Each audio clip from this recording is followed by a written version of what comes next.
Let's go ahead and call this meeting of the Board of Education to order at 7:13. If you'll please rise and pledge allegiance. I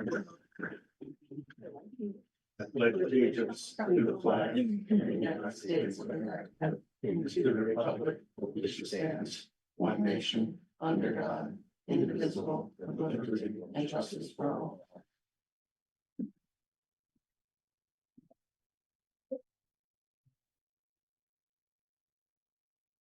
All right, thank you, everybody. Dr. Willett, do you have any acknowledgements? I don't tonight. Okay. Any additions to the agenda? Right. Hearing none. I will entertain a motion for the approval of the September 11th minutes. So moved. Any second? Second. Discussion. Hearing none. Jaden. Aye. Rainey. Abstain. Brian. Aye. Bill. Aye. Aye. Katie Aye. and Dana. Aye. Minutes are approved. Public participation. The members of the Tallinn Board of Education welcome the members of the public to share their thoughts and ideas at this time. When appropriate to do so, members of the board and the administration may respond to comments during the points of information. However, in consideration of those in attendance and in an effort to proceed in a timely manner, follow-up discussion may need to take place outside of the meeting session. As always, please begin with your name and address for the minutes. If you're in the room, think known and online, please raise your Zoom hand. Sir. Good evening, David Garrett, 23 Rodansky Lane.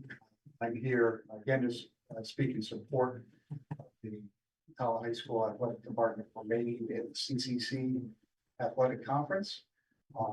I submitted a letter to the board earlier today. I suspect you haven't had a chance to read it yet, but I just wanted to highlight a couple of points from the discussion a couple of months ago. So one of the arguments at the time was one of our sister schools, Rockville, had made a change from the CCC to the weaker NCCC conference, and it was the best thing ever for the school. And I agree, based on their situation, it was absolutely right. But I did spend a little time doing some research this afternoon, pulled some old newspaper articles from when Rockville was in considering the move, as well as looked at our most recent performance, 2023-24 school year for Tallinn. When Rockville made the move, their winning percentage across all of their sports was about 33%.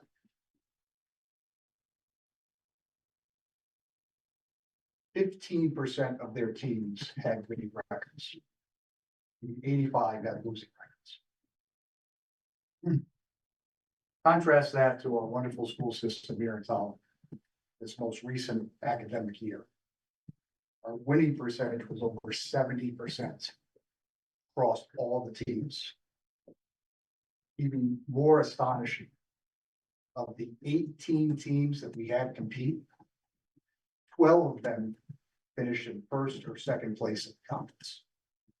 And 8 of them won their conference. Clearly, 2 school systems and 2 athletic departments that were in different situations. We've been extremely successful. We continue to be successful going this fall. Soccer is undefeated in first place. Girls soccer is undefeated in first place. I believe volleyball is doing quite well from what I've heard. Football is currently undefeated in the conference. Go down to cross country is going to win everything is cross country. But again, the performance, I think, speaks for itself. So while I understand the considerations and certainly with respect to the gentlemen that have the experience with Rockville, and I don't disagree with Rockville based on their position, that was the right move. However, we're in a much different situation. We're very fortunate to be very successful. Should we make this easy? Thank you, sir. I appreciate it. Anybody else that would like to speak? Again, in the room or online? Going twice. All right. We will close public participation correspondence, sir. We had 3 emails come in. First email was a question about how to notify school of the family vacation. Second email was in support of staying in the CCC conference. And the third email was some concerns over the height of the stalls in the bathrooms, being that they were too short, so something we should probably discuss.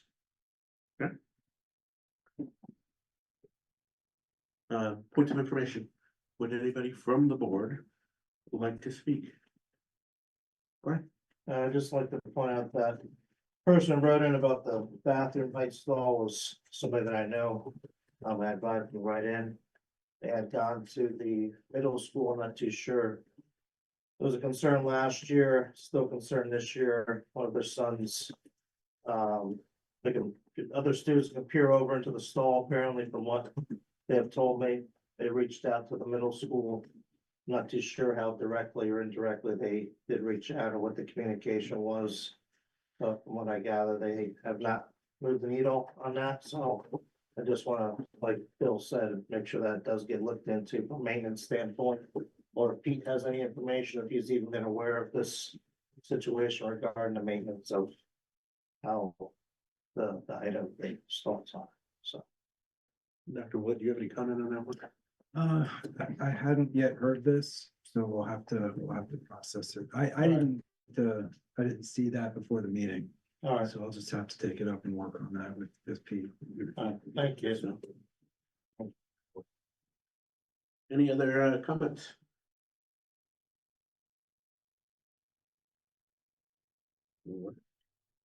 Hearing none, moving on, student representatives, Audrey, sir. Okay, so starting off with student council, we've had 2 meetings so far and we've started discussing homecoming themes, Spirit Week and the fall pep rally, like the games. And also sports photos have started, so like media day and yearbook. And the best club in Talent High started last week. DECA started last week.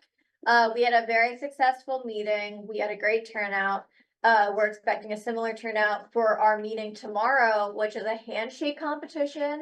So very exciting. If you want to get your handshake prize, go to the DECA meeting. And then today we had a half day, and next Wednesday we have an entire day off. Which is great. Any questions or comments? Yes, Mrs. Bridge, who used to run those handshake competitions. Yes, I'm guessing that's you. I hope, I hope, but no, that's amazing. I hope, and I think without hesitation, I think DECA's probably at the same spot, if not bigger than last year, hopefully. About the same spot. About the same, so from here, I think we're still coming back from COVID, right? Still coming out of that weird, you're at, what, 115, dip down because of COVID, and it's on its way back up, so it's good to, DECA's in good hands. So you guys are doing great. Thank you. It is the best club in the school. Any other comments or questions? All right, thank you. All right. We will be leaving now because senior year is hard, but we will see you all next week. Thank you very much. Really appreciate it. Good luck. Thank you. All right, committee and liaison reports, communication. Not at this time. I had a personal issue. I was unable to post last week's meeting, so we'll be back up and running next month.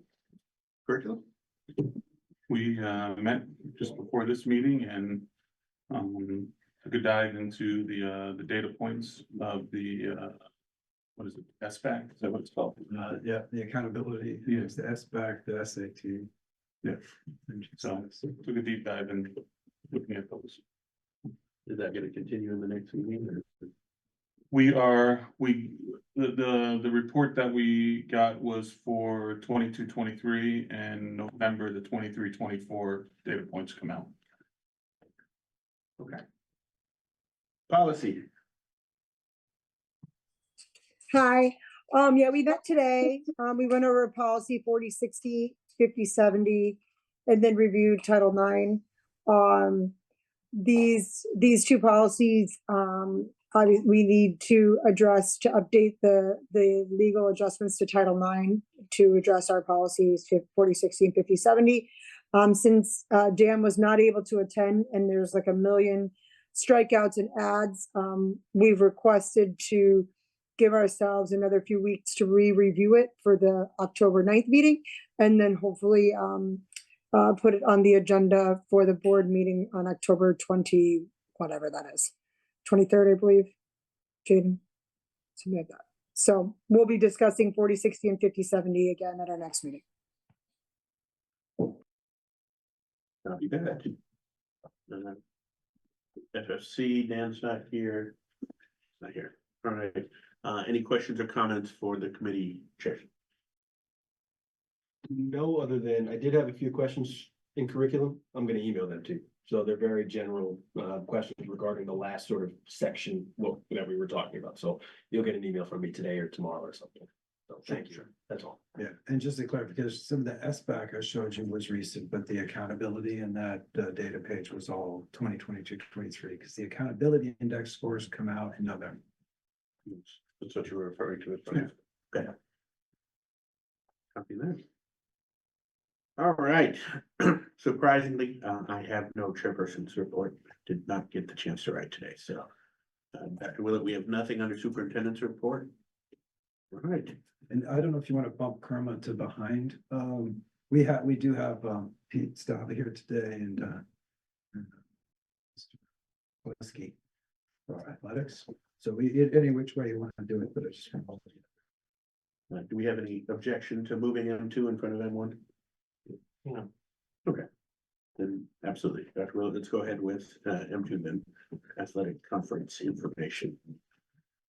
So as you know, this is our second review of this. The first review I had linked below, May 14th, 2024 meeting was the first flyover of it.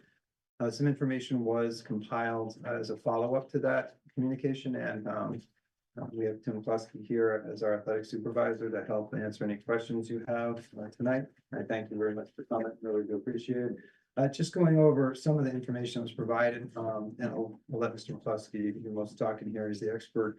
But you can see some of the data with respect to the number of athletes, the team results, quite a few kids and teams participated and did extremely well. You know, divisional champions of 4 of the 9 sports, which is huge if you think about it.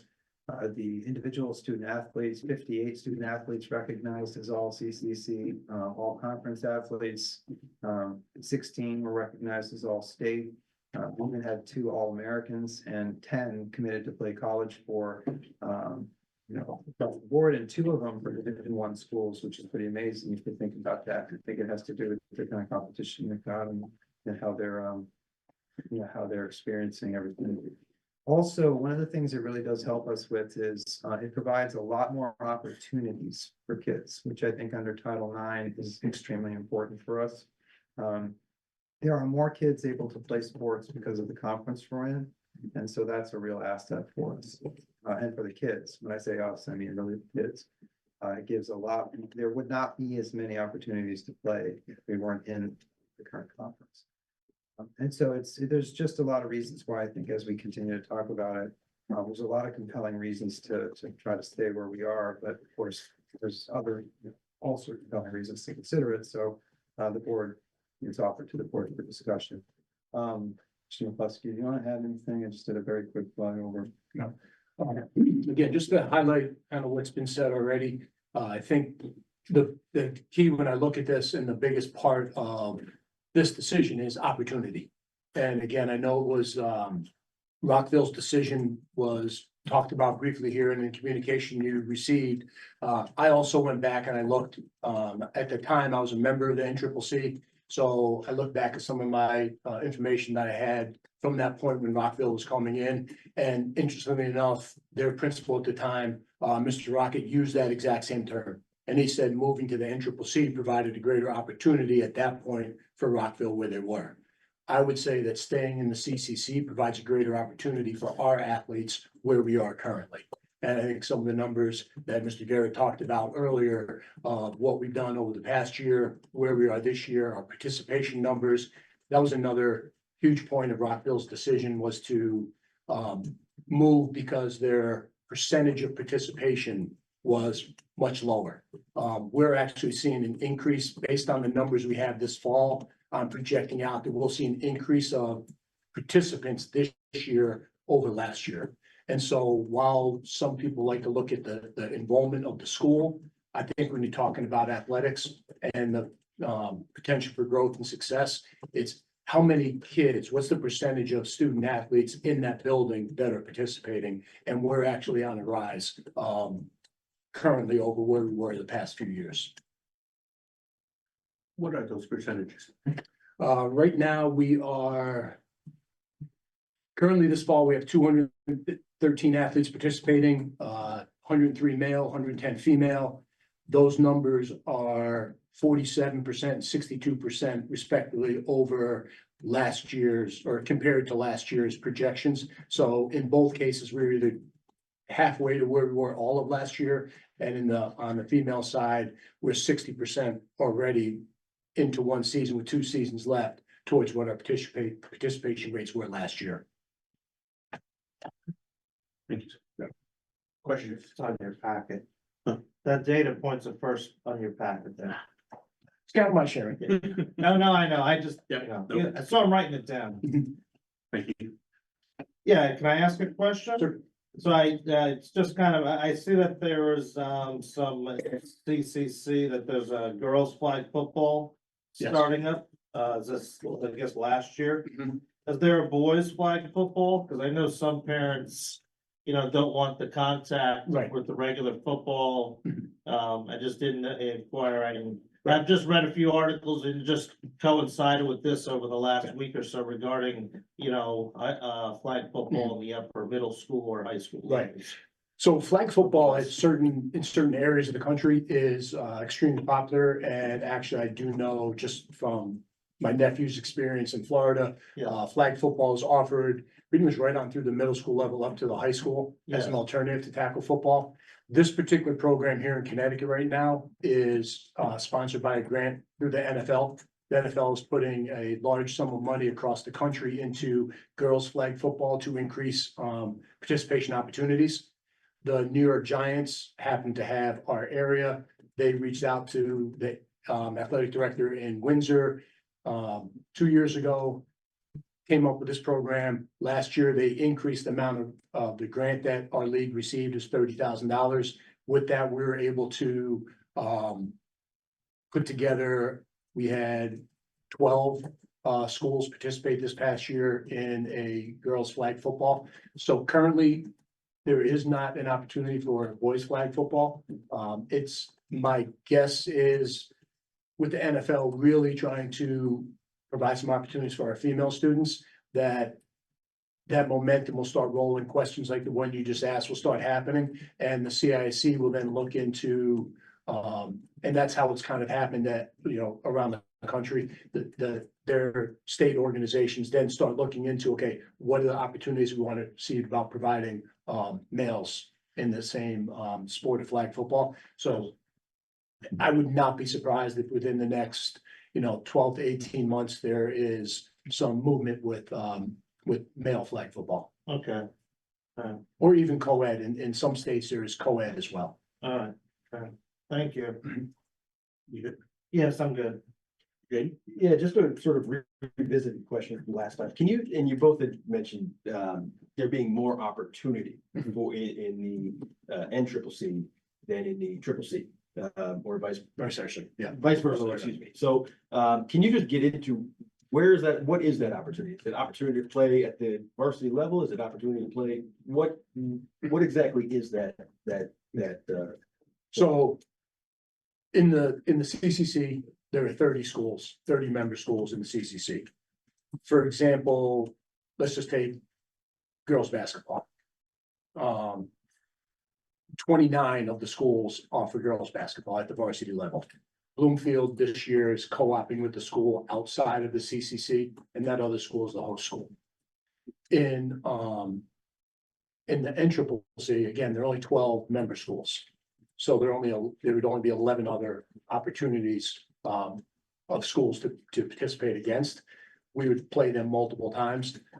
So at the varsity levels in both the CCC and the NCCC, you would see comparable opportunity levels. Again, there'd a smaller pool, 12 schools as opposed to 30 in the CCC.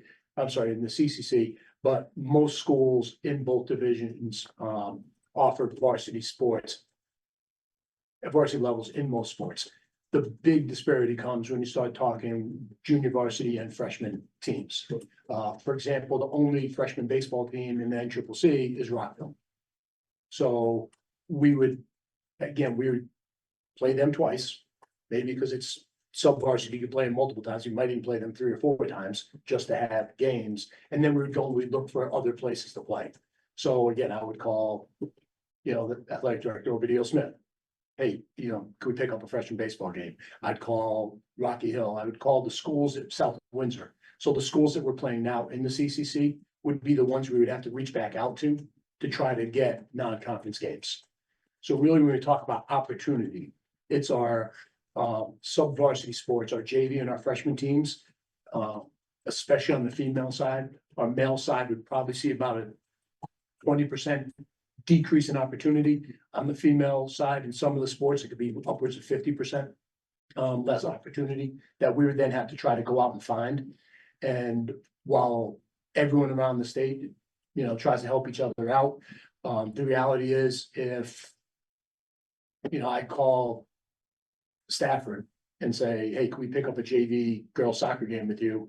And he's like, yeah, absolutely, but I got to schedule it on a day when my varsity's not playing because we don't have enough numbers.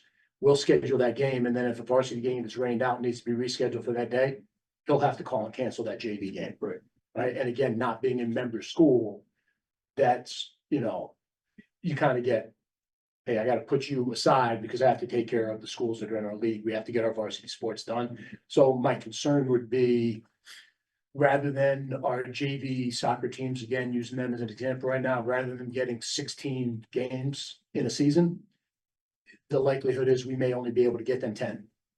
And then once you start reducing the number of competitions they have, the interest starts to wane a little bit, and sometimes now you'll lose participation. Kids will be like, well, I'm only playing 8 or 10 times, why am I doing this?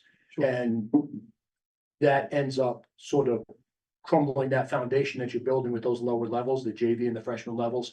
And when they disappear, now you start to struggle at that varsity level because you're losing your feeder system. You're losing an opportunity for those kids to participate and continue to get better, grow from a 13 or a 14-year-old ninth grader to a 16 or 17-year-old, senior, and continue to get better at the sport that they're choosing. So would you say that the conference strength, or the number of games is a bigger factor in determining whether student athletes are playing or not? Because in the conference we're in right now, based on the data we received today, and Dave, I did take a quick peek at your email just now as we were going through the last bits here. It's rather convincing that obviously we are not comparable to Rockville in many different aspects. I'm just trying to get an understanding of the conference we're in right now. Our numbers climbed this year, at least according to the data that you just provided us. That tells me that the students are not seeing the competition as oh, I don't want to play those guys, they're tough, I want to quit now. Right. Can you say the same about if they get fewer games? Do you think that waning is going to be there to not play anymore? I think they're going to equal out. I would say historically, what I've witnessed from programs that I've been involved in, but then also programs that I've partnered with from different schools, that's a huge factor, right? I mean, kids want to participate in sports and they want to play. Right? I say all the time, I should practice my golf game more often. I don't, because if I have an hour, I don't want to hit balls, I want to go play, right? If I'm a JV baseball player or JV softball player, and I got to go to practice every single day and I'm enjoying everything else, but instead of playing 20 games, I'm playing 11. what's, that motivation to, playing in those games is one of the big parts of being part of a team. And the experience that we receive. And so, again, I would say historically, from what I've witnessed, is once the number of competitions decrease, interest starts to decrease. And it sounds crazy to think that 2 or 3 athletes choosing not to participate would make a big difference, but it does. When you talk about, losing 2 or 3 kids from a soccer team where you have, say, 20 members on the team, you lose 2 or 3 of the JV or freshman players. And now, then you get an injury or 2. Now you're in a position where, hey, we gotta make sure we have enough to play. And if you don't, you then cancel those games, and it becomes this snowball effect of, I'm not playing, so I'm not gonna go out next year. We're not playing enough games. I'm not gonna go out next year. We don't have the kids going out, so we can't schedule as many games. But again, I think where we are right now in the CCC, I think the competition level is enticing for our student athletes. I think they look forward to the games that they play. We've already so far this year, in all of our sports have been fortunate enough because our student athletes, our coaches work so hard and train so hard that we've already defeated multiple double-L schools in some of our competitions this year. I think that competition drives athletes to want to be part of it as well. Sure. I agree with that, so I appreciate it. That's all I have right now. I may have more, I may follow up later. Thank you, I appreciate it. Katie? Oh, I wanted some clarity on something, but I think it got covered. I just was trying to figure out between the 2 documents from May and today that it looks like, and correct me if I'm wrong, about 50% roughly of the student body participates in athletics. And so what I feel like I'm hearing is that would decrease a great deal if we were to move conferences, because there would be less opportunity for the kids. Does that seem like- Based on history and based on my experience in the past, that would be the trend that I think we would see happen. Okay, thank you. I just wanted to make sure I understood. Yes, right. We would lose our freshman and junior varsity programs then. And then, Bill, did you want? Yeah, you're saying we would lose student athletes because of less opportunity for them? Is that- Yes. But isn't it just that we would have to be more challenging to schedule games? It's not that we would, it's, I think you said that there was 1 freshman boys baseball team in the NCCC. Right. That just means we've got to work to schedule games. We would have to find 18. We would have to find other games. 18 other games to schedule, Right. which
but very few, if any, games just get, hey, it's raining today, forget it, we're good, we'll just cancel and move on.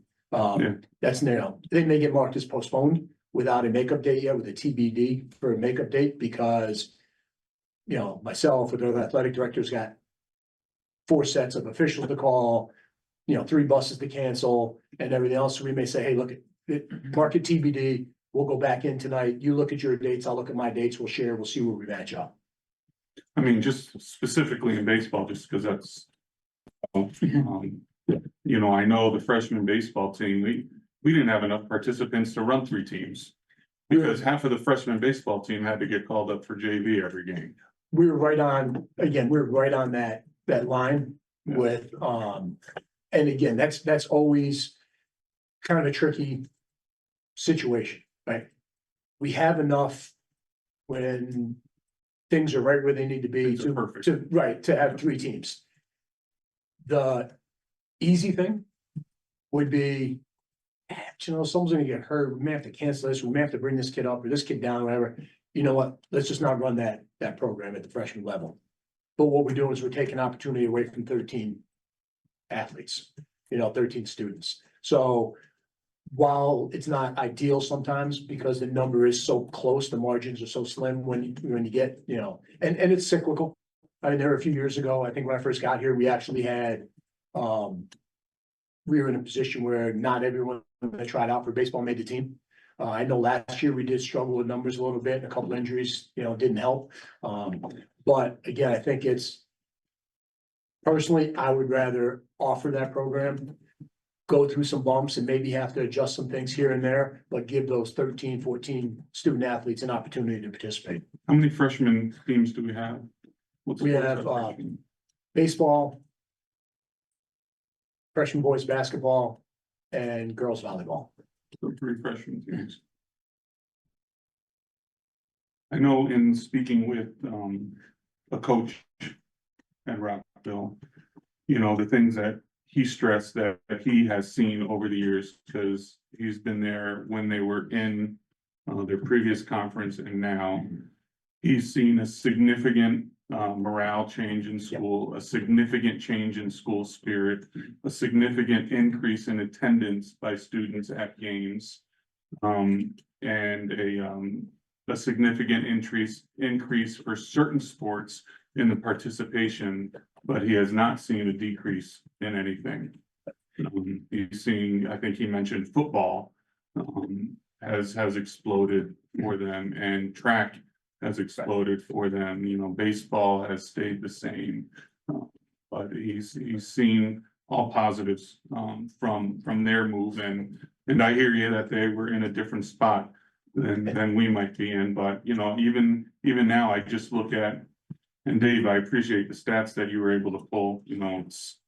I remember growing up, all the sports athletic teams were on the same page, and you could pull up historical data, and now it seems like you got to jump through hoops. And I just came. I might be fired. What's that? So I might be fired tomorrow, but I. Yeah.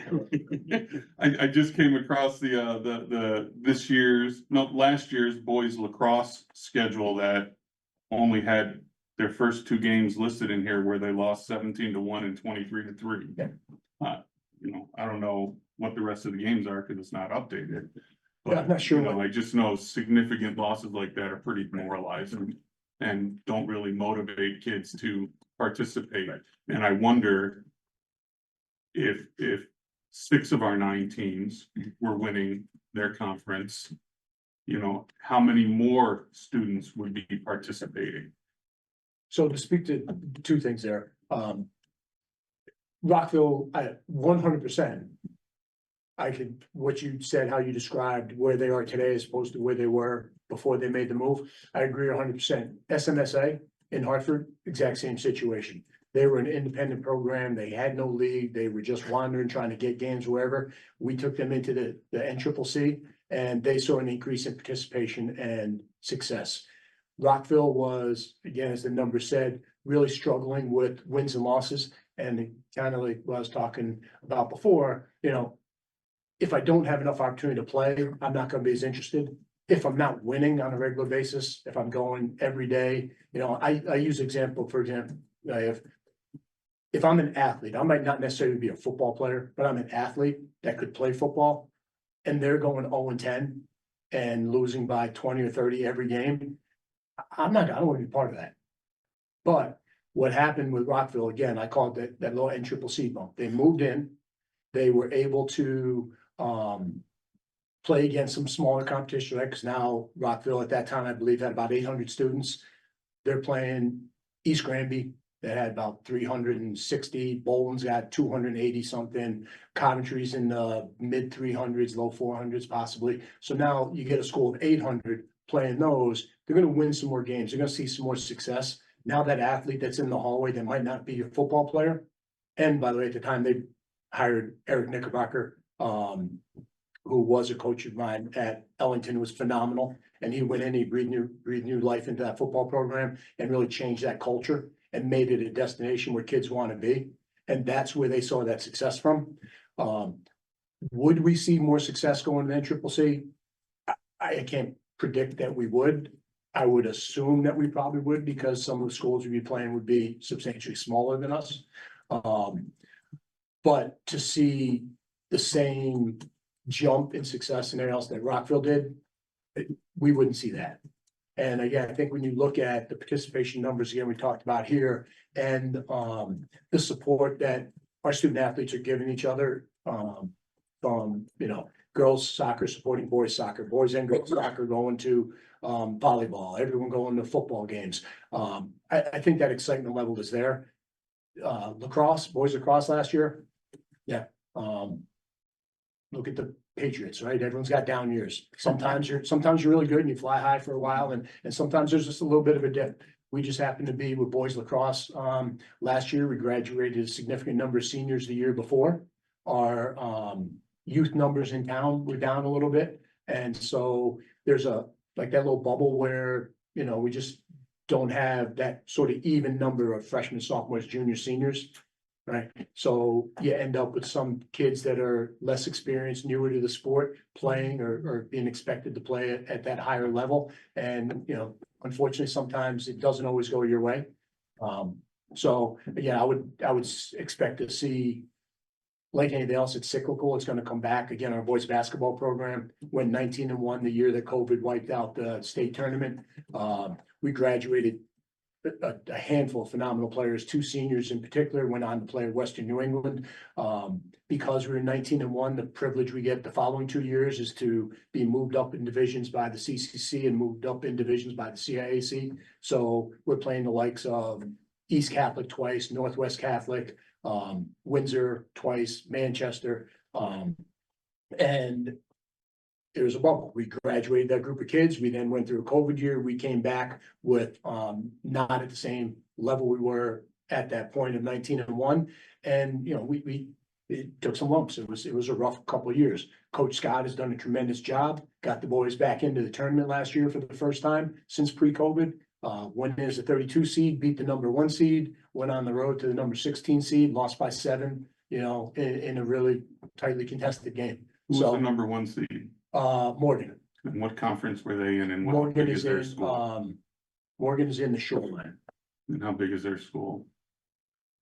Morgan is, again, Pretty sure it's a smaller school. it's a little smaller than us. So they were a school that came from a conference like the CCC, where they just had a great record. And they got the number 1 No, seed. they actually came from a conference that's probably more like the NCCC. Yeah, I'm sorry, that's what I misspoke, yeah, where they had a great record and they got the number 1 seed. And then they came to a school that had a 32 seed, but, so it looks great that we beat a number 1 ranked team. But it was, they weren't, a number 1 caliber team. I mean, in I reality. don't know if I'd say that. I mean, they're a quality program. And again, I And know I don't want you're to gonna differ, right, you're gonna differ on program, right, Exactly. I don't want to do that, but we use that as a point that our basketball team made the tournament and beat a number 1 team. Mhm. Well, they were probably a team that was pretty equivalent to us because of the size school and everything.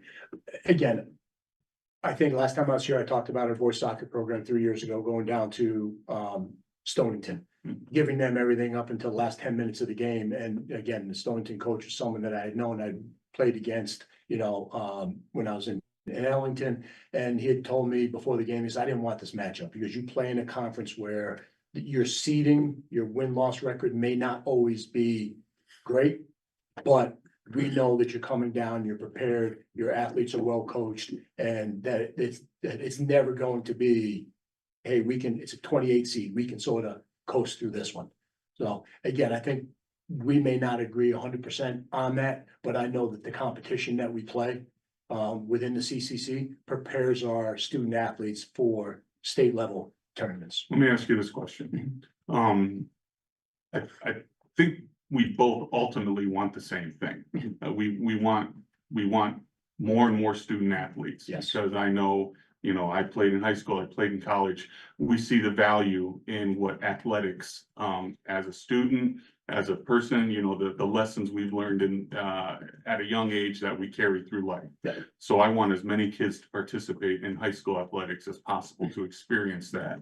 I recently heard a percentage of little league or rec league athletes that have the opportunity to play in high school and how it's a small percentage, and then that make the next jump to college is an even smaller percentage. So the more that we can have experienced that, and you know, I just think that, you know, we have 200 kids. Well, what can we do to get 300 kids or 400 kids or 500 kids participate in our athletics? Yeah. I could get, You know, and we have, you know, thinking about budget time, we talk about, you know, cutting athletics. You know, we got 200 kids participating in athletics. You know, that's important. yeah, And, you know, I mean, currently. 300 or 400. We, That's just I for fall. believe, But that was just for fall? Okay. no, that's so- just for ball. That's Okay, just so right now, so this whatever fall it is, season. what do we need to do to double it? You know, Women and the men. Right, yeah, somewhere between 200 and 300 for the fall, somewhere. and that is that unduplicated or is that, So, will there be duplicated in- numbers? In the 2022-2023 season, we had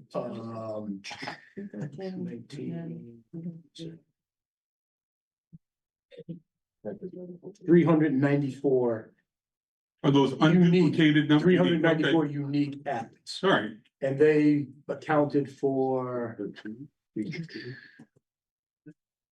604 participations. sure. Yeah. So Bill Bodie is one unique athlete, two or three plays different three things, yeah, sports, yep. so you would count as that 300, I guess, 400, 393. whatever, Yeah.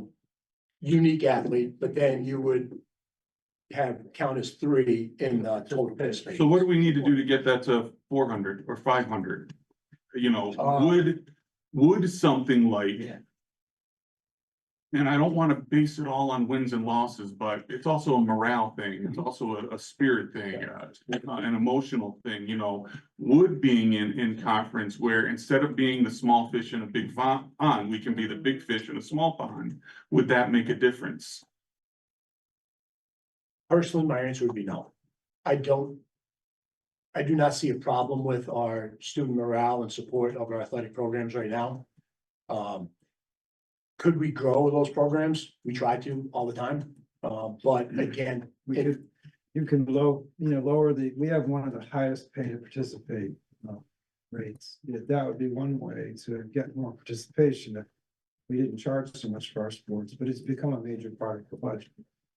So it's one of those catch-22s. You know, I think that it does have advantages from the number of freshman and junior varsity contests, and there's people that send me communications that, you know, say it's, as far as their kids are concerned, having more of their contests make it more engaging for them. It's a reason to play. I think Tom does have a very good participation rate. I think We it do. would be higher if Yeah. we lowered our pay to play fee, which, you know, we've talked about proposals for the board for doing that. What is that fee currently? It's 200. 200 at the high school, 125 at the middle school, and at the middle school, it's 65 for cheerleading. Is that per sport or is that for the First- whole year? Per sport with a $700 Per sport. family cap. Yeah, you get 700 cap, but it's per sport. Oh, all right. And then we have certain sports that are self-funded or semi-funded. Boys and girls ice hockey, gymnastics, boys and girls swimming, which those fees are set by the host school and the co-op. So for example, this year, our boys hockey fee will be, I believe it's $2,100, $2,200 per skater. And that's set by them, not Right. us, because it's not our, you know, it's theirs. Yeah, yeah. I'll let you guys go on, I jump back in. Other comments? You raised your hand. Yep, I did, so I'm not sure, yeah, more so, questions. Let me find this up here. Because what I'm looking at right now, it's boys track and field, girls lacrosse, golf, softball. Those are the divisional champions. Yeah. From, what's that, last year? That's from the spring, 2020. spring of 2020. What, just Or 24. if you know any off the top of your head, you don't have to trust me, you can email me or something afterward. What was the result of our winter sports and our fall sports and et cetera from there? Because what I'm trying to gauge, just so I can paint the picture. Baseball, so my brother's class in 2016, they had students in the grade below him, you know, the Curtises of the world and all these things. And I believe they won a either conference title or state title or something along those lines.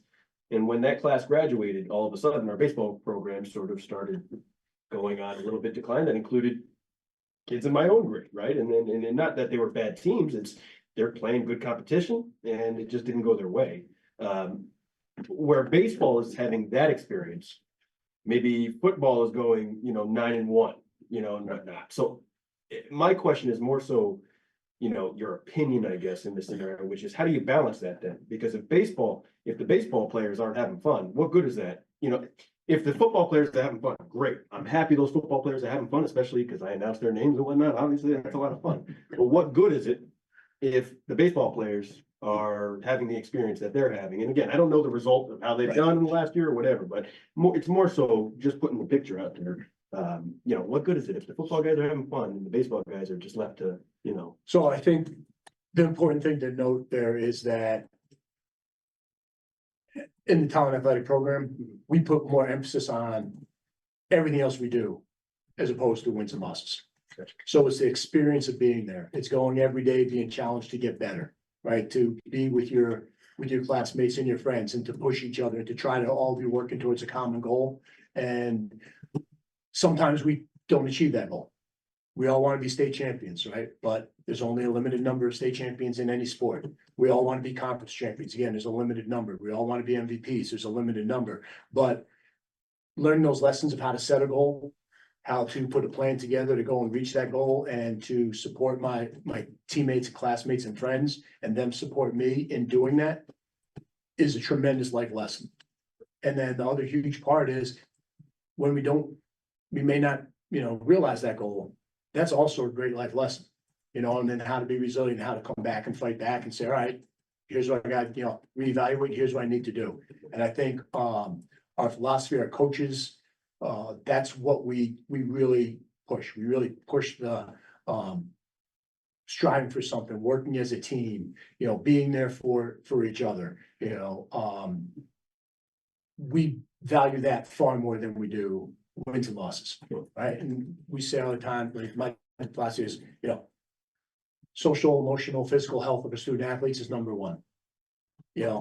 Skill acquisition and having fun, that's number two. Number three is success. Success doesn't necessarily have to be gauged by wins and losses, and then at the bottom of it, if you're doing those top three things, wins and losses will take care of themselves. You're going to go through those years where, yes, we're incredibly talented and we're going to see those divisional championships. We're going to see those state tournament victories. We're going to see, All-Americans and Class M state champion gymnastics teams and New England Open runner-up gymnastics teams. We're going to see those when we have, athletes at that level. And those years that we don't, we still are having a tremendous experience. And I would say that that's how we sort of balance all of it. Sure. That everyone should be getting that same kind of base experience. And then sometimes we're fortunate enough as a group to sprinkle in a little more, a few more victories. And yeah, everyone loves to win, right? But I would say that's how we do it. We don't focus on winning and losing. And every single time we go out there, whether it be for a practice or a game, we come away with a lesson of some sort, and that's what we focus on as coaches and players, and try to come back the next day and be better. Sure. No, I appreciate that. How intently are every coach, so at every level, from middle school up to varsity at high school, how intently are coaches hitting on that exact point that you just mentioned, which is, hey, regardless of what happens here, I want you to stay motivated. I want you to stay engaged. So one of the things we started doing over the past couple of years, and this fall is a staple, is that at least once a week, every one of our student athletes will have an individual one-on-one touch base with a coach. Doesn't have to be the same coach, doesn't have to be the same day, but just a little one-on-one. Sometimes athletes don't realize that they're getting them, but the example I give, real simple. All right, hey, great Joe, go get a drink. Walt, come here real quick. Hey, listen, Coach and I just want to know, you're doing an awesome job. We love the way you're being a leader, you're hustling, you're setting a good example for the rest of the team, and you're working really hard every day. We really appreciate you on this team. You know, everything good with you? Yeah, any questions for us? And then I tell the coaches to end it this way all the time. This way the kids will start knowing what we're talking about. Is there anything we can do for you? And that does a couple of things. One, it's giving that, you know, it's giving Walt some feedback.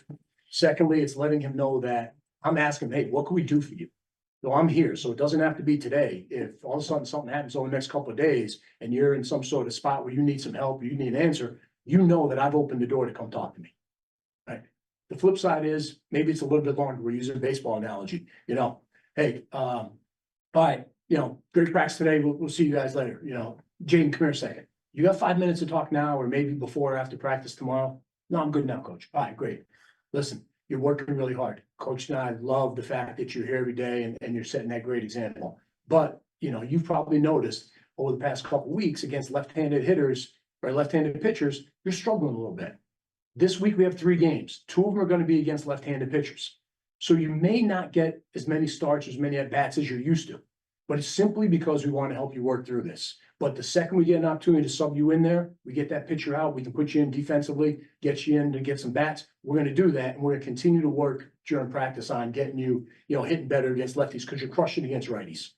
So we just want you to know that going into the week. I don't want you to be wondering why you're not playing. It's not because you're not hustling or you're not showing us, you know, any of that. It's just that you're struggling a little bit, and we want to make sure we put you in the right spot so that you can succeed.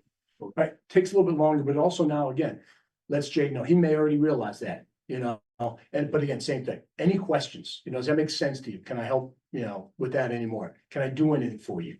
The other thing it does is it helps when, you know, the next day if Jaden doesn't start and mom and dad want to know after the games, they want, why didn't you start, David? Hey, coach, I had a conversation yesterday. This is where we're at, you know, and I think it's those things. So when you talk about how are we, you know, are we sure that we're, you know, giving those kids that experience and trying, you know, yeah, I think that's one of the things that we're doing, that they know that we support them no matter what, and that we're there for them. And, you know, and that they can come to us, you know, good, bad, or indifferent, that's why we're there as coaches, is to help them, you know, to help them grow and, you know, not just as an athlete, but as a student and more importantly, as a human. I think that's important. You know, coaches being involved in their athletes, you know, progression is not just, ball players, you know, anything like that, but people as human beings. And so, I appreciate that answer. Thank you. Yeah, I'm just, you know, Dave, your email, you know, shows a stark difference, and it talks about, you know, last year's record that you pulled off the Central Connecticut Conference shows a 91-38 record of all of our teams for last year. But I can tell you from going on the CIA sports website, just with boys basketball, girls basketball, varsity sports, the 2 games on lacrosse for varsity, girls softball, you know, we're already at 38 losses, and that doesn't include any of the other sports. So I think there's, you know, while that email, you know, I appreciate it, I think some of the statistics are wrong. Can I clarify? Yeah, Right, so I picked the division record, right? There's a division conference, there's an overall record. okay, And we compete. all right, so that could be the difference in what It I'm was seeing. specifically the division because they crowned The division champ, okay, champions. So gotcha. that's where the number is. I didn't. You didn't do all of the I didn't, games, yeah. the overall record, just the division I record. have to do my real job today, so. But I would be happy to. No, I think it should be pretty easy to pull. I can get that for you. Yeah, and just shoot it out to us. What are the records for last year, and, you know, show us how successful or unsuccessful we're being record wise. And again, not that everything is about record. I don't want, you know, to think that that's where I'm coming from, but that affects the morale and the excitement around everything. And that, sorry, you did Yeah, you're good. The morale piece is sort of where I was heading with that, you know. If we are in this conference and whatnot, and they're not winning this and that, how intently those coaches are taking the effort to connect with their players and whatnot. So, so to that point, I think morale is a huge piece of what we're discussing today. The morale of, we just got a big win last Friday, you know, on Monday, everybody's coming in wearing their jerseys and all these things, and that gets more people at the games and et cetera, et cetera. So, I think the morale piece, can't be overlooked. However, we were at the football game on Friday and whatnot. Obviously, you know, I don't know how many folks were at the football game on Friday. It's an exciting place to be. Baseball games are not as exciting per se. And so you're really relying on, again, the coaching in the intimate, you know, relationship that they have between coach and player. A little more than they're relying on that sort of external factor, which teenagers have a hard time. Shoot, at 23, I still have a hard time, you know, blacking that out. So, I think it's a fair point to keep mentioning that again, And you morale. do have those fluctuations though, right? I mean, I remember my kids playing and we played against Stafford team, you know, places of different sizes, set things that were smaller than us were beating us. Mhm. So I think it's really, we're starting to it gets gray when we talk about this. And I think if we look at hard numbers, you know, we'd have 181 of we participated in 181 freshman and junior varsity contests that would not have happened. It wouldn't have been possible. We have 15 to 25% fewer, varsity, I would say freshman and junior varsity, opportunities for the kids if we go to the NCCC. They're gonna lose opportunities, they're not gonna gain them. It's gonna be less games, not more. When kids have fewer games to even play, they're probably not even gonna be, and a lot of them don't want to be engaged in these teams. How long have you been an athletic director? 20 years. The man has been doing the job for 20 years and he's recommending I'm just cutting to the chase. I respect everybody's opinion on it, but 20 years in the field. And he's saying that the NC or the CCC is where to be for us. And I think we see that too. When you look at the numbers that we would not have, the things we could not do, the kids that would not be able to participate, the freshman and junior varsity sport contests we would not have, the girls that could not participate, and if you look at who's in line, if we go out of line for this, I'll tell you right now, Ellington would jump right in, or one of these other ones would jump right. They want to be where we are. So Dr. Willett, I appreciate that. I'd like to get some clarification. Sure. You said something in your soliloquy there that isn't quite connecting, and make no mistake, I absolutely appreciate you being here and respect your experience on both sides of that fence. Yes. But Dr. Willett, and in the information that was provided, you talked about the sports, the 181 games that would not exist if we moved on.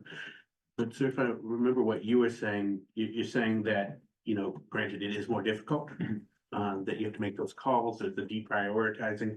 How are we coming up with that number of 181 games would be eliminated? So if you looked in, again, so for example, let's take freshman baseball. Okay.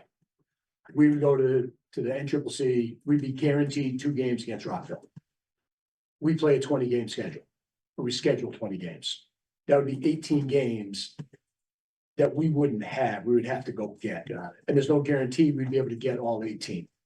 Then you go to, let's say, freshman volleyball. Again, there are not, I believe that NCCC has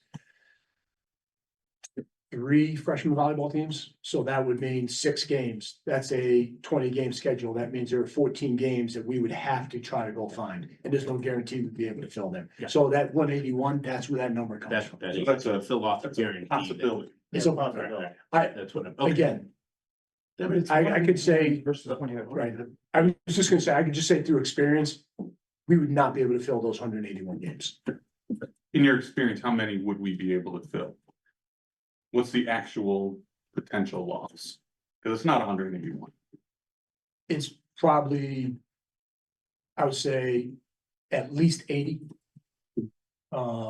Which for some teams could be an entire season. Right? If the majority of them, again, if you take freshman baseball, we get 2, we're looking for 18. If, we can only fill 7 of them, That's a 9-game season when baseball is a 20 game sport.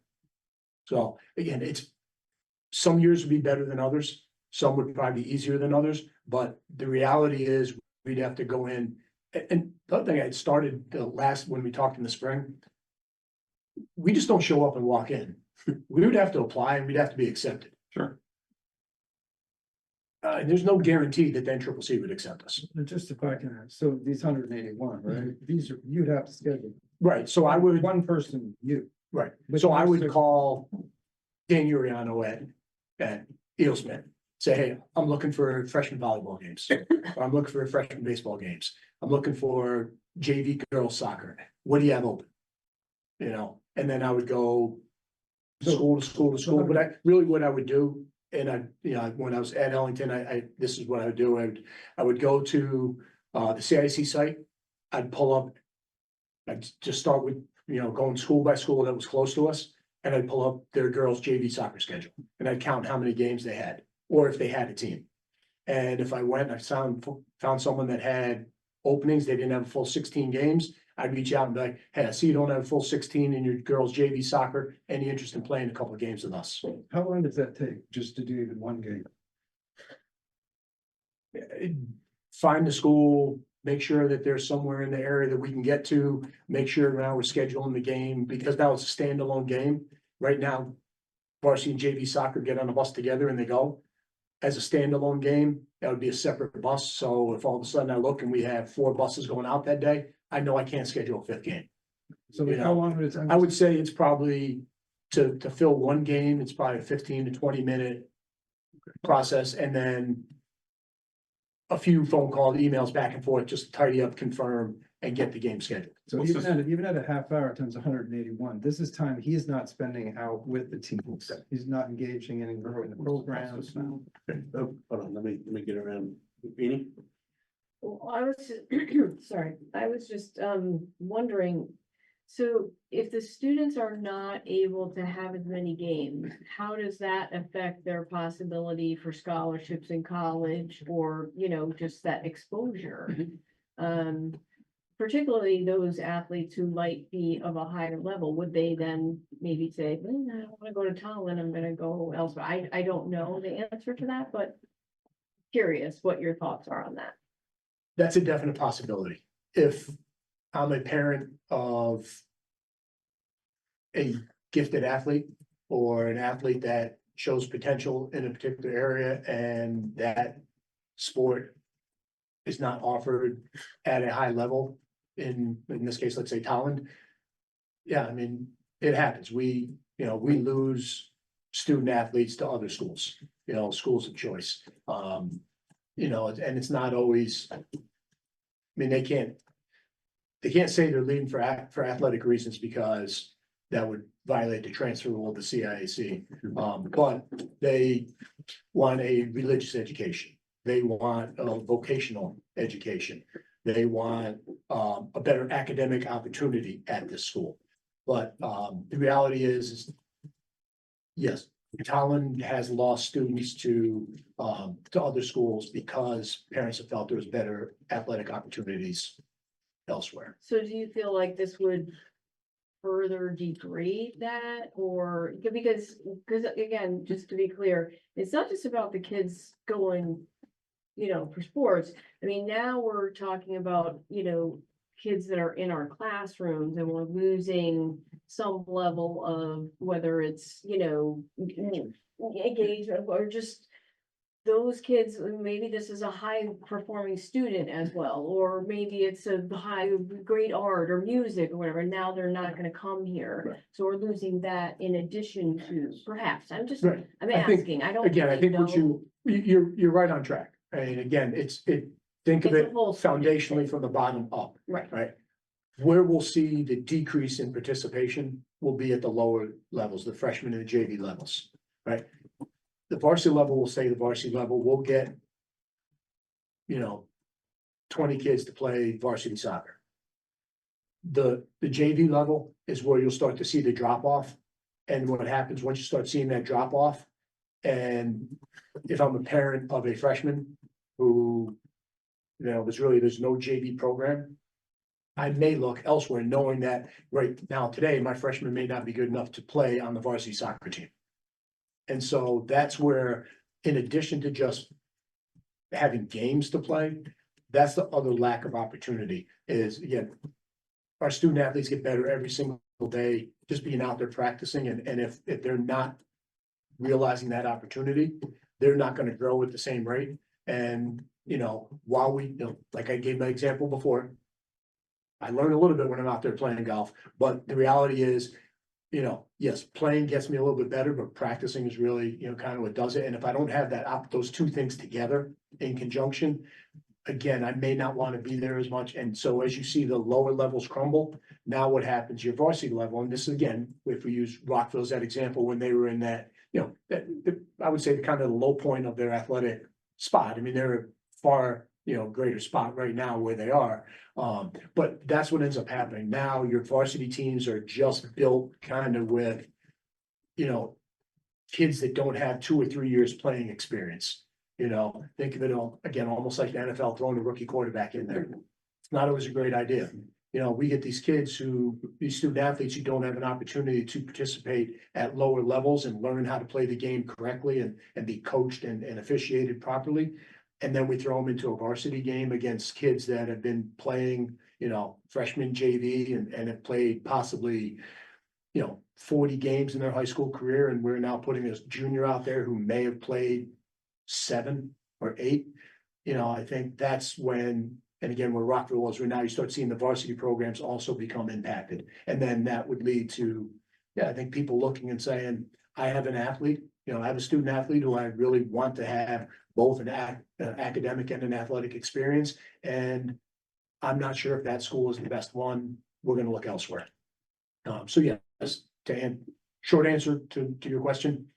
Yeah, I would, my opinion would be that yes, student athletes and their families would look at decreased opportunities and at least have to question, is that where we want to go? Thank you. All right, so in the interest of time, I'm gonna do one more round. Does anybody have any last comments? On the flip side of that, what you were talking about, is it also possible that the average athlete in the CCC, if he was playing in the NCC, would have opportunities for district honors or state honors if he was that good in a smaller conference, which would allow for more exposure to colleges when college scouts are looking at those things, Yeah. as opposed to him just being in the CCC where he's not standing out. Or she. So if you're an all-state athlete, you can go to a school of 30, they'll find you. I agree. If you are a D1 college scholarship quality athlete, They're gonna find you. they'll find you. Yep, I agree. In that example you gave there really is no different. And if we say an average athlete in the CCC is still going to compete within our program. So if our average athlete is not one of the top, and again, depending on the sport, we probably get 5, potentially 6 all conference athletes, depending on what the sport is. So if that average athlete isn't one of the top 5 or 6 on our team, no matter what conference we're in, so we're in a conference that is not as difficult as the CCC, and we realize greater team success, that athlete is still in that same spot. And even in the NCCC, very rarely did any team get more than 5 or 6 student athletes as all conference athletes.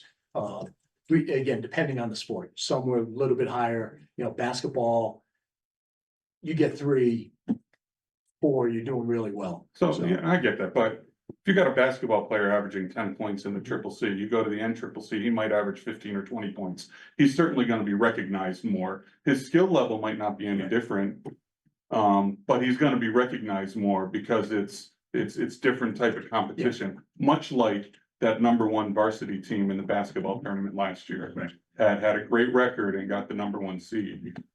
So I think it's not fair to say that you would lose opportunities, to your question. I think there's also just as many opportunities to get recognized by getting conference honors. But I agree with you where you said if you're a D1 athlete, it doesn't matter what you do, you're gonna be found. I mean, the other part of that too, you know, we talk with our student athletes, if they're interested in playing at that next level. You know, again. I say this all the time, regardless of the sport, if we send, you know, film to a college coach. The first thing college coaches do is they look at the athlete's feet. What are they doing with their feet? How do they move? Feet are good, they can work with the rest of you. So if I'm averaging 10 points in the CCC and I have those tools. College coach isn't going to necessarily shy away from me because someone in the NCCC, for example, or in the Shoreline is averaging 15 points. You know, they're gonna look at the skills we have. So that's why we try to work with our athletes. We use the film that we have to help put together some tapes for them. We'll help them reach out to colleges. We'll give them opportunities for camps and showcases that they can go to, so that, you know, if they want to play at that next level. And again, we'll call, you know, a lot of our coaches have relationships with college coaches, especially in the area. You know, I do, again, from my time, you know, coaching and teaching in Springfield, Mass, to, again, the time in Ellington and here, you know, you build those relationships and, you know, it's just a simple phone call. Hey, we have a kid that's really interested in your program, you know, how do we get him in touch with you? What do you want? What do you want from us? And then we'll work with them that way. You know, Last question, how do you schedule games right now, being in the CCC? How are games scheduled for all of our teams? so in NCCC, we have one of the positions that is there is a scheduler. So we have someone that actually schedules all the CCC games and then We do, Talent has, that's. no, the CCC. Gotcha. So there's a paid position in the CCC for creating the schedules for all of the sports. He creates those schedules, brings them in, like, for example, I think at our next meeting, we're gonna be voting in, I believe it's next fall's schedules. So we'll get next fall schedules, we'll look at them as a group, we'll look for any mistakes that may have happened. Once they're good, we'll vote to accept them, and then Arbiter is the system that we use statewide for our game schedules. So what will happen once the schedules get voted in is he just hits a button, it automatically uploads it to Arbiter, and boom, it's there, it's done. And then if it's a 16-game sport and we get 14 from the league, then either history of teams we played before, or the coach will come to me and say, hey, my buddy just got the head coaching job over in Simsbury. I'd love to play them a second time if we could. I'd reach out to the Simsbury team, like, hey, our coaches talked, they'd like to play, you good? And then we'd schedule that. But 80+% of our games are scheduled for us and automatically uploaded into the Arbiter software.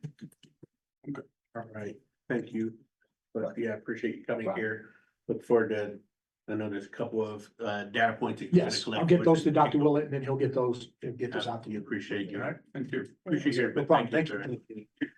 Okay, everybody, in the interest of our guests, I'm gonna move down to N2.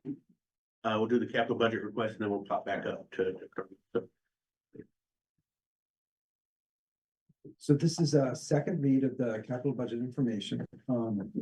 We did have, as you know, the Board of Ed dashboard had a document that gave you a broader, look at all the stuff from past and forward. There's information also available for the public, and all this information does get uploaded to the capital site, which has all of the requests, well, many of the requests for previous years going back many years. So none of this information is really, it's not different from the first time. What I did do is the priority, because the town wants it on a 1, 2, 3, 4. I just took the crucial high and put it in 1, 2, 3, 4. And what I did is I did add a link to the page that you have access to through the dashboard. And this page is also publicly available now, so you can see where everything kind of fits. It's easier to view this by clicking on that link than it's going to be through this screen, because the shared screen kind of truncates it, makes it smaller. But if you take a look at it, the items that are in the blue that are linked, and there's a little there's a key at the bottom here that gives you kind of what the colors mean. When opportunity arises, potential requests made this September, October, which is your current cycle, and previously submitted items. So if you are able to kind of open that on your own, you'll probably be able to see it a little better than on this screen, and I'll shrink it as best I can. As you can see, previously submitted capital items, you can see the current items, and you can see when the opportunity arises, which are things that have been pushed off. These decisions are made by the town council. So you're making a request to the town council to fund these, or some of them, all of them, at your discretion. So that's the short version. We do have Pete Staubel with us here again tonight, which we appreciate. That's for the question. Thank you, Mr. Staubach, for your attendance. Comments, questions, concerns? Bill, go ahead. So on that spreadsheet you're on right there, the ones that are fiscal year 2024, those have already been approved and they're happening. They're in the process, and the notes, if you see off to the right, will tell you if they're in progress. Yeah, yeah, yeah. I see that. Okay. That was it. Others? Jaden, I heard you inhale. No, other than I appreciate you being here last meeting, because looking through all of this after hearing your explanations and hearing what you had to say was very helpful. So I just want to thank you for being here and for another meeting. So thank you. More than have missed it, especially after all the sports stuff. Yes, sir. I have a girl who's gonna be playing in college, so I was gonna chime in on that, but I kept very quiet. Brian, did I see your hand go up? No, you did not. I just have one thing, Pete, and you know, completely, as James said, I recognize everything you said the last time, and it did help clear things up. I'm stuck on the GIS and TMS AC upgrades. And well, if I remember correctly, you said that there was some leniency, for lack of a better word, from the state. You know, the requirements that they had pushed forth as far as, you know, the communal areas. My reading of the writing on the wall is that leniency is temporary, that we're still going to see that requirement. So my question or my concern is still looking at that, knowing it's coming. That priority just feels like it should be a critical step on it. I think it has to do with, well, couple things. I mean, and Dr. Will and I, when we first did this, some of it had to do with, you know, from a financial perspective,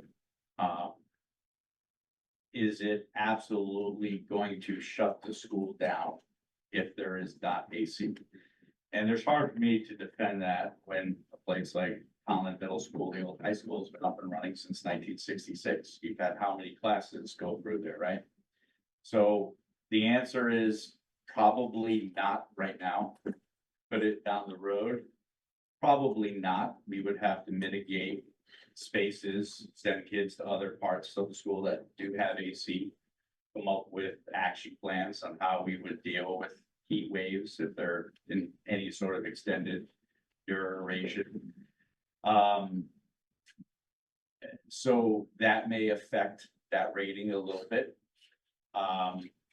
The other part of this is that it's hard for me to, with the intent that we want to get a grant for this, we would want the state to fund their 50% that they could fund on this project. That, you know, is it absolutely critical that we have it tomorrow? No. Is there any sort of state agency right now that's going to walk into the school and shut the school down because it's not there right now? No. Could Rob DeBeca at his discretion, if I don't do the fire doors, come in and give Dr. Willett an abatement order tomorrow? Could he? Yes, he could. Will he? Probably not. That's politically not the best move. But so those are things you have to kind of look at on that. And I'm with you on that, you know, and completely, I don't want to even pretend like AC is important as the fire doors. But if I use that logic and I say, what else is high? And I say, okay, is the AC as important as the equipment trailer? you know, the equipment trailer is showing a high priority. In my mind, the AC for these areas is more important than that equipment trailer. So recognizing that we're talking a continuum here, and at some point you gotta draw the line and say Sure. highs and criticals on there. Looking at the scope of an AC project and recognizing that we probably will get to 50%, but the whole reason we're putting it on here is because that guarantee does not exist. And knowing that an AC project on this scale requires significant lead time. You know, and so you want your guarantee of money to happen before your absolute need for effective. Right. But, and you're also required, it's not that you want to, you are required to fund the full amount. Yes, Your referendum has to state you will fund the full amount. right. So it comes down to that point that, are you willing as a town, not because we're in bed with the town on that side with any sort of capital project. That's the only reason why that trailer is listed there, because I keep borrowing the towns to move a specific piece of equipment back and forth. You know, that then becomes something that, you know, you are required to actually do. So, will it make a difference in the long run if this project is done next year or the year after? Probably not, but at least we're setting ourselves up to what we're trending towards or what the requirements are gonna be down the road. You know, and other things to consider too is, you know, temperatures going up, shorter winters, you know, other things like that. Seasons are gonna fluctuate. Are we better equipped to be able to condition our space? Right? And there's been such a drive since COVID, you know, to obviously have these types of systems out there.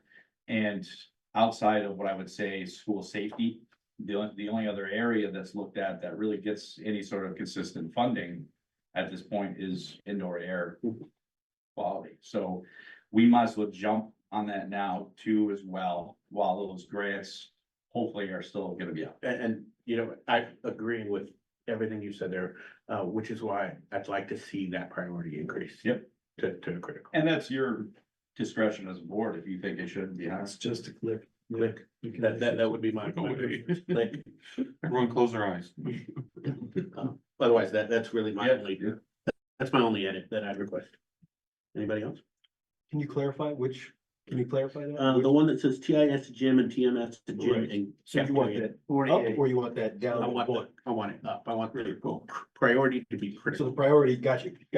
The number goes down, the criticality goes up. Yes. Priority goes up. Got you. And Tony, I would actually take it one step further. There's something It's- above It's critical. more important that we do the middle school than TIS from a facilities point of view, because I'm getting more square footage covered by doing both a cap and a gym. You know, so if we wanted to even get more in depth, you know, the middle school is chewing up 15 to 20% of total square footage that doesn't have AC. That percentage is smaller at TIS. So, And to the point you made, you know, in the last meeting, Pete. The other areas, whether we wanted to or not, the other areas in that school are attempting to condition these areas. correct. So we're going to see utility changes, you know, as we start to level things out, we balance things better. You know, there are all the non-student reasons why this is a great idea, but I think there are some equally even more compelling student reasons why these make sense. Not to mention, the state is leaning towards that. They're going to force us to do it at some point, even if they're pretending they're not doing this point. So,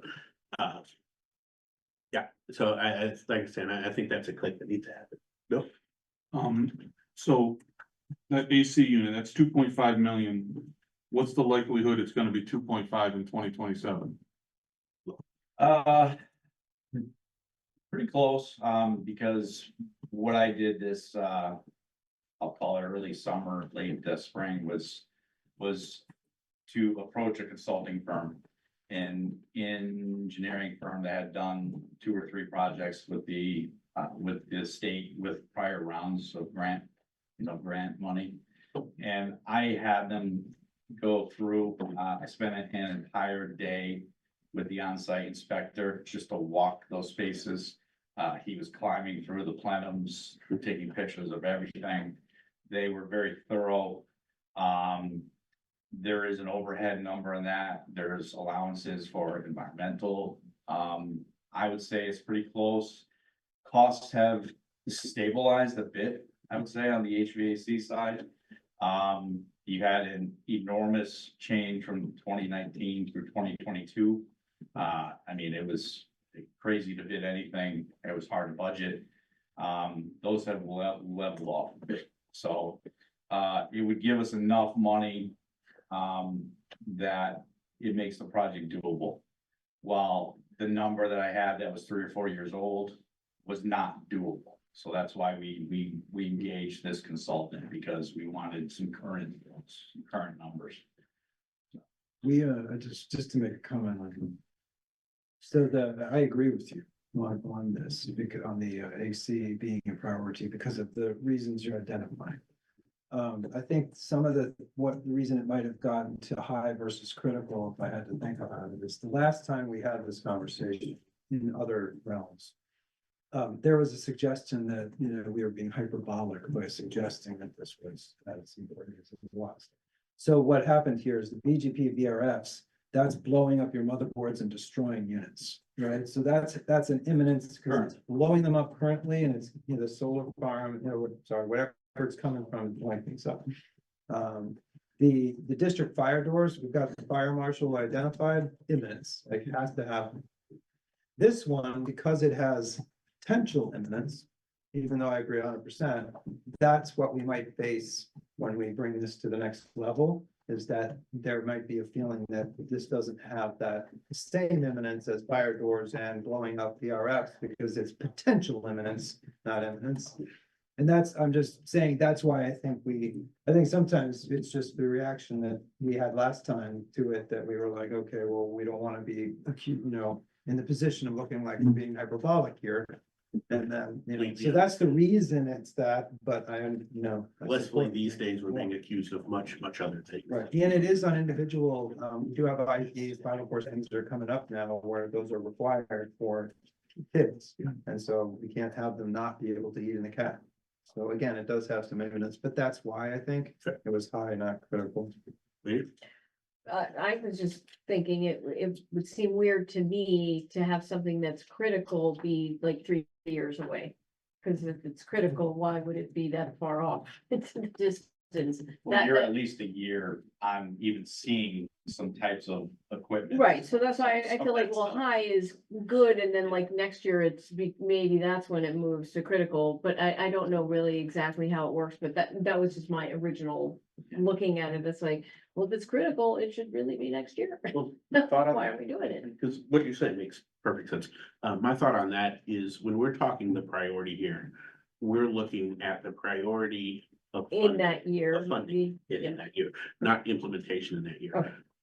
So while you're absolutely right that the project wouldn't happen for 2, possibly 3 years, however long it takes to do that stuff, that means it has to be funded now for it to be implemented in 3 years. And I Well, think, we planned for, It should be on the funded. plan. right, to be initiated. And so that's why I think we've got to, while we do have to worry about the things that are blowing up now, I think we also have to prioritize the things that we have to pull the trigger. Okay, that was just my thought. Other comments and questions? Let me make sure. Other thing that allows you to do too is because we do a 5-year plan every year. So next year, if we find out that, okay, the state of Connecticut decided to skip putting out an indoor air quality grant for 24. We might know when I'm working on this next year, hey, we're guaranteed we're putting one out for 25. That may change when you insert that project, but at least it's made it to your plan, you know, so. And then it's up to the town to look at bonding or other things and how they want to actually balance that, because they're gonna want. If they know they're gonna get that project 50% funded, then it'll make a difference in what year that ends up going into. Right. Also how fast we can. And how fast it gets done too, probably. All right, any other comments or concerns? All right, I will entertain a motion to approve the capital budget request of the town council with that minor edit. Motion to accept the 2025 Board of Ed capital budget request items presented in the Board of Ed meeting and authorize the superintendent to communicate this 2025 Board of Ed capital budget request to the town manager. Second, Second. comments? Question, There you go. did we want to add? Did you add that part, Bill? I missed it. I'm sorry if you did. Which part of that change? That restriction, the priority there, and then the date of Well, today's. so we'll just add on to, with the change in priority of the HVAC project to critical. Yeah, I'll amend that to add to the motion to change the priority level to critical for the AC project. TMS, and TMS. I'll second that. Any additional comments? All right, Jaden, Time out. sorry, missed something. Can I just double check on the motion that's presented, there's a blank in the. That's for the meeting. date. It's the Today's date, but it could be read that way and still be okay, cause it's this, but you could say the 9/25. Okay. I just thought it was a typo. No, it was. Oh. And you know what? It can work either way, frankly. It can. Lisa, you good? Okay. All right, Jaden, Aye. Reedy, Aye. Brian, Aye. Bill, Aye. aye, Katie, Aye. Dana. Aye. Right, motion passed. Dr. Willett, thank you. All right, moving back up to catch the Kerma, spelled with a C. What's up? And this I time. misspelled that every time. Oh, that's. And Dr. Willett has wasted, no opportunity. Thank you. Thank you. To mock me for See that. you in 2 weeks. Good night. Pete as well, thank you. Thank you, guys. Yeah. That was a you. great night. Coming. Thanks so much. Now we're on the CERMA equity. Yep, and one, correct. Is there a, I'm sorry, I just got a little lost in my own mind here. That's my bad. I moved around a bit. Sit your Is there an place. attachment or no? Page 10. Yes, I found it, sorry. Yeah, Thank you. It's not very. Dr. Willett? So this, we did have a conversation about this in FFC. Yeah, I can defer to Lucy Social to share it. But this comes back to you for kind of a second review at this point. Just to refresh you that the Kermas are insurance carrier for risk, of things that building facilities and so on. Occasionally, they have a distribution of member equity when they can give back to their consortium members. It's like eChip, we are part of a consortium. Our town share was 19,478. Well, the amount total coming to our entity was 19,476.44. The town's part of it was 8,995.20, and the board's share is 10,481.24. And so there was a discussion about where we could apply that. Dan is not here, but do you want to say anything for FFC on that? No. Okay. So Brian? I know there was, when we first discussed this the last meeting, there was, you were gonna go back to the town to try to find out. Cause, the Board of Education pays a substantially larger portion.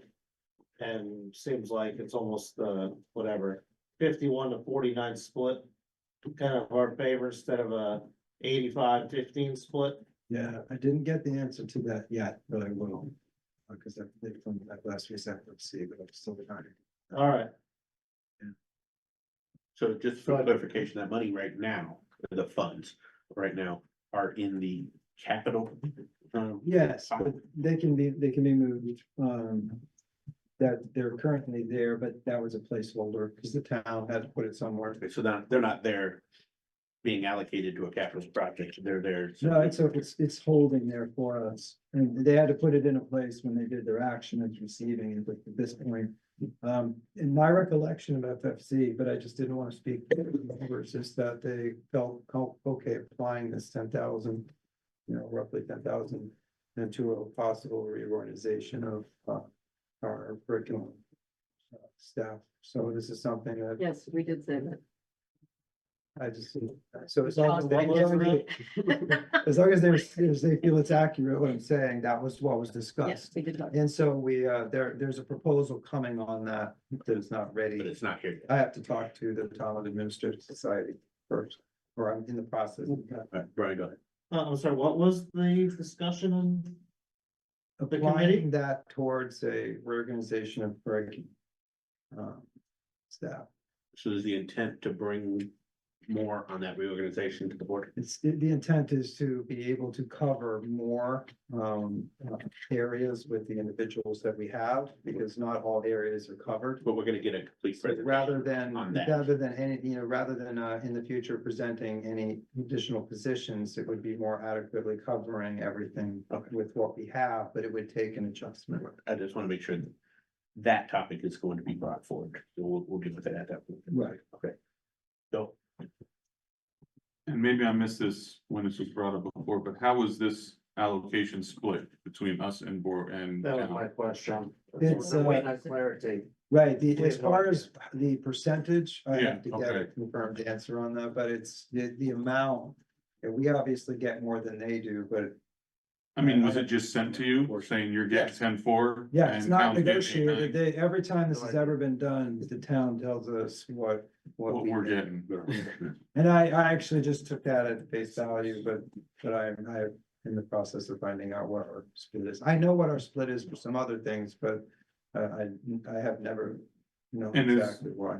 Were you accurate, or I don't know who said it, but are we actually paying 85%? I'm of just what goes making into it up. that? I'm just saying, we have a No. tremendous amount more of employees versus You know, if you now. think about, we So- have more employees in the Yeah. town. It's a, Mr. Thompson's making a good assumption.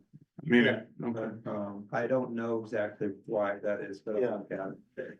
so as far as urgency of any action, this money is.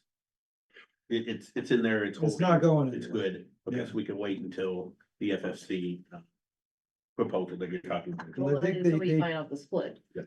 Yeah. Then it might Why just the be in split front of is- you. Yeah, why the split is what it is. So tell you what, we are, Oh, yeah. then- we're gonna hold, we'll hold this one until we get the answers that we're looking for. Yes. And I'm curious about this FFC recommendation. I'd like to see that bubble up more before we move. All right, Okay, Go ahead. I don't know, but I guess it does tie in. This FFC recommendation, is this go into the hiring? when that's what I want brought here, before we make a decision on this, I want them to put together that whole recommendation. Yes, Bring that to the board, let us understand that before we decide on allocation money. all right. We'll put that on your radar, Dr. Wheeler, would like to hear more on that. Okay, thanks. All right. Moving on then, we are at public participation, again, 2 minutes, comments limited to items on the agenda. We actually have somebody in the room. Go ahead, Dave. Start the clock, and you gotta keep me asking.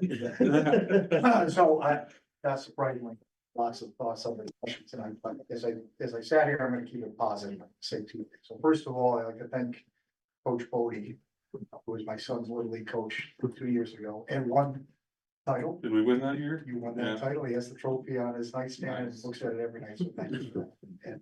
And I know that Bill is speaking, coming from a good place with this. And the second thing I'd like to mention is it's serendipitous actually, but Mr. Holt, you had asked a follow-up question of Tim regarding are all the coaches having these one-on-one conversations? I'm gonna share you a true story here in a minute and 26 seconds. So, my daughter plays both soccer, basketball, high school, she's softball. She's what's known as a swing player, so she plays a ton of time on JV. And she goes up and since the varsity bench, she's probably number 19 or 20 on varsity. It hasn't gotten in a game yet this year. And so after last night's varsity game, Coach Aaron Reed pulled her aside and said, "Hey, I was watching you at practice Monday, and I saw how you were going up against Taylor. And Taylor's a true varsity senior, and you competed tremendously against her. You gave it your all, even though she's a more experienced player, you didn't back down. Keep working like that, you're gonna get varsity time, I promise you. I saw that, I recognized it. Well, as it turns out, Taylor is Pete's daughter. And Pete was actually pretty modest. His daughter is actually gonna play Division I soccer next year. And she's a heck of a player, right? But for a coach of that quality, right, to recognize the number 20 kid on the roster and call out, right? And say, I recognize that effort in practice on a Monday afternoon in a drill that, you know, maybe and nothing to the players. But Coach saw it and recognized it. That's the quality of coaches that we have at our high school. And I know that's not an isolated incident. And to be honest, one of my concerns, if we go to a conference that isn't, as competitive, we might lose coaches. And not that there's not a lot of great coaches out there, but we have some exceptional coaches. And that's one of them. Thank you. Steve. Anybody else from the public? All right, close that down. Points of information. Anybody from the board like to make a comment? I have one, it just in response, David, thank you for your email, your passion. I sincerely appreciate it. I'm the parent of a hockey goalie at 8 years old. And first year being a full-time goalie is letting in a decent amount of shells. And, she came off of one particularly brutal, where she had 60 shots against her and let in probably 12 of them. Came off, took off her, just had the biggest smile in the world. And she said, yeah, Papa, I let some by, but I stopped most of them. So, I understand obviously winning, we all want to win, and I want my kids to win. But I also understand the value, especially at those younger ages and those lower levels. There's value in playing against talent. And recognizing that I might not win this game, but the time I do beat the big school, that's really gonna be something.